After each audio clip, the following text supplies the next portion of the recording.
Состојбата во македонската економија е повеќе од сериозна, но може да се најде решение за ублажување на кризата, рече министерот за финансии Фатмир Бесими. Според него, до крајот на вториот квартал од годинава имало пад од 12,7% на БДП, а јавниот долг е искаче на 59,5%. За помош на стопанството имало и четврт сет на мерки кои ќе се знаат веќе од следната недела, најави министерот, но не сакаше да открие што точно ќе содржат и колку ќе ја чина државата. Тоа најверојатно рече ќе доведе и до ребаланс на буџетот, иако е планирано до крајот на годинава да нема јавен долг од над 60% од БДП.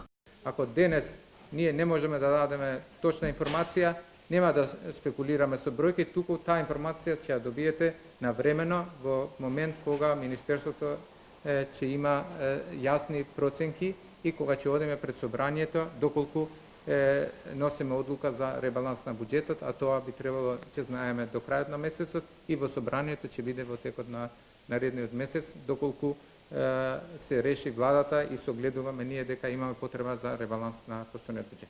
Новите мерки за помош на бизнисот според министерот ќе биле насочени кон зајакнување на ликвидноста и финансиската стабилност на фирмите и за поттикнување на приватната потрошувачка и инвестициите. Зависно од тоа колку ќе биде пакетот на мерките, колку ќе чини, ние во исто време работиме интензивно, ја следиме реализацијата на буџетот во досегашниот период, каде што ќе има простор.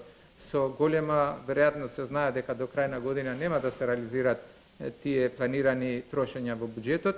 Ако мерките вродат со плод, до година се очекува раст на економијата од 4%, но и намалување на невработеноста. Но ако се суди според досегашното искуство, сето тоа останало само празно ветување. Буџетирањето пак кое се базира на краткорочно ниво на финансирање, ќе се преориентира кон долгорочно. Парите на институциите за проекти ќе се доделуваат согласно резултатите, со што би се надминали и нереалните планирања кои се влеча со години. Министерот рече дека биле подготвени за најголемата финансиска криза за оваа генерација, но тоа немало да биде лесно поради сериозноста на состојбата и големата неизвестност со пандемијата.